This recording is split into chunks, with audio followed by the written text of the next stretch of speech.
Hello everyone, welcome back to my channel Stree struggle dream. कैसे हैं आप सब? उम्मीद करती हूँ आप सब बहुत ही अच्छे होंगे फ्रेंड। मैं भी ठीक हूँ एंड आप लोग की पढ़ाई अच्छी चल रही होगी। मेरी भी पढ़ाई ठीक चल रही है। तो आज मैं इस वीडियो में बताने वाली हूँ कि फ्रेंड्स, जिनके पास छोटे बच्चे हैं या बड़े बच्चे हैं या फैमिली का कुछ इशू है कि फैमिली आपकी सपोर्ट नहीं करती है, तो पढ़ाई किस तरीके से करें। वो चाहते तो हैं पढ़ाई करने के लिए, लेकिन वो पढ़ाई नहीं कर पाते हैं।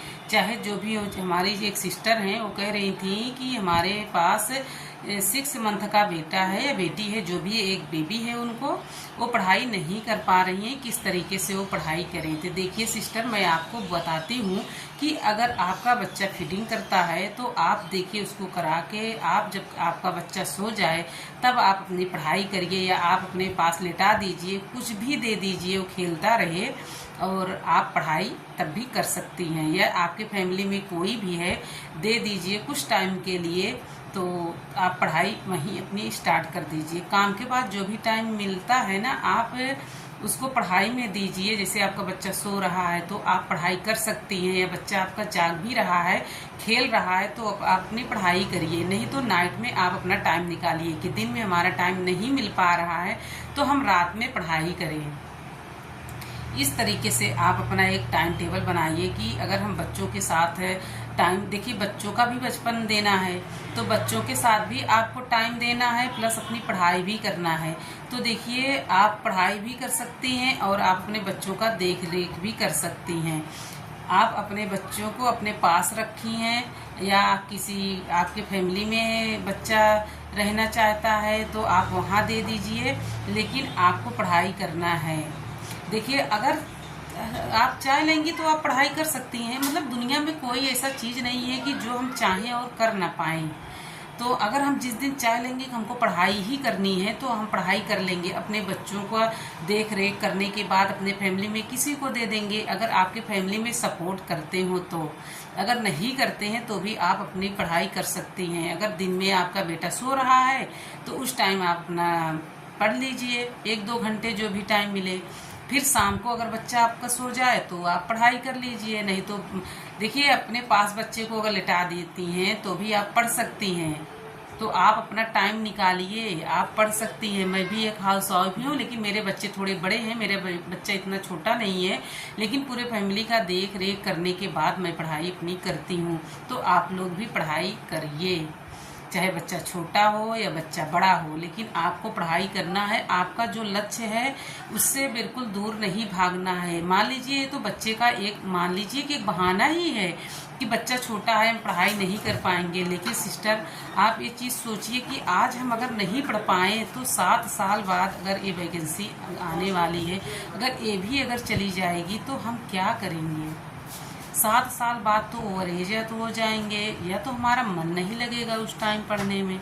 तो देखिए इतना कीमती टाइम है, इसे मत गंवाइए। आप अपनी पढ़ाई करिए, बच्चे का भी देख रेख करिए और आप अपनी पढ़ाई भी करिए। आप कर सकती हैं। अगर आप जिस दिन सोच लेंगी कि हमको करना है, अपनी पढ़ाई करना है और बच्चों का भी ख्याल रखना है, तो अपने बच्चे का भी ख्याल रख लेंगी और पढ़ाई भी कर लेंगी।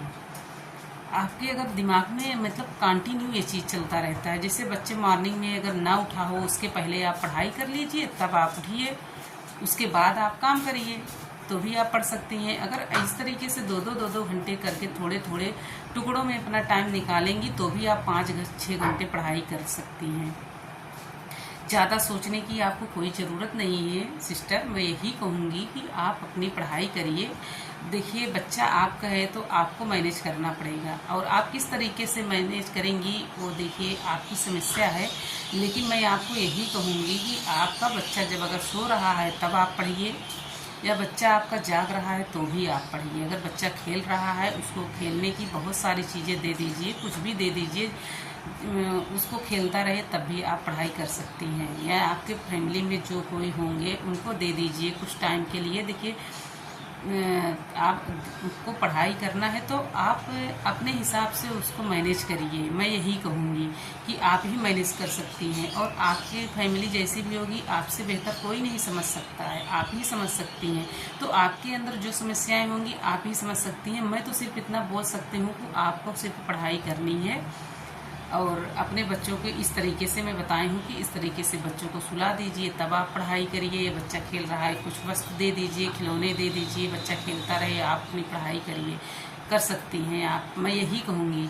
लेकिन आपकी कैसी समस्या है, आप किस तरीके से मैनेज करेंगी, तो वो आपके ऊपर डिपेंड करता है कि हमको मैनेज, लेकिन मैनेज आपको करना है। अगर आज नहीं आप पढ़ पाएँ तो हो सकता है भविष्य में क्या हो आप ही समझ सकती हैं। तो देखिए हमारे भविष्य में क्या होगा हम भी नहीं बता सकते हैं, लेकिन हमारा जो मेहनत है उसे करना है, फिर आगे जो होगा देखा जाएगा। लेकिन मेहनत से नहीं भागना है, मेहनत तो करना ही है, फिर जो होगा होगा, लेकिन मेहनत कंटिन्यू करना है और अच्छे से करना है जितना हम कर सकते हैं। तो अपने आप को जितना टाइम आप दे सकती हैं उतना टाइम आप दीजिए पढ़ाई के लिए। देखिए ELT ग्रेड की भी वैकेंसी आने वाली है, तो उसके लिए तो अभी से आपको तैयार होना है। जो हाउस वाइफ है स्पेशली उनके लिए मैं बोल रही हूँ कि जिनका जो सब्जेक्ट है, जैसे उनका हिंदी सब्जेक्ट है या जो भी सब्जेक्ट है, तो देखिए उसको आप अभी से स्टार्ट कर दीजिए। नोटिफिकेशन का वेट बिल्कुल मत कीजिए। नोटिफिकेशन का जब वेट आप नहीं करेंगी तो उसके पहले आपकी बहुत सारी चीज़ें तैयार हो जाएंगी। अगर आप नोटिफिकेशन का वेट कर रही हैं कि जब नोटिफिकेशन आ जाएगा तभी हम तैयारी अपनी स्टार्ट करेंगे, तो हो सकता है हमको टाइम कम मिले।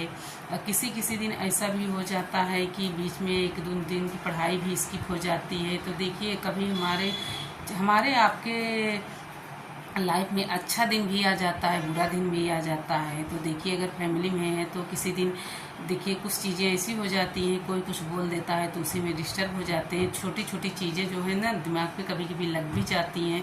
तो कितना भी सोचे कि हम पढ़ लें तो उससे निकलना थोड़ा सा मुश्किल हो जाता है। कुछ टाइम के लिए 1-2 घंटे, 4 घंटे, 1-2 दिन ऐसे भी कभी कभी चले जाते हैं, लेकिन फिर से आपको रीस्टार्ट करना पड़ता है। इग्नोर करके उनकी बातों को फिर से हम पढ़ाई करते हैं। तो नहीं तो आजकल तो शादी ब्याह का भी टाइम आ गया है, उसमें भी आपको जाना रहता है।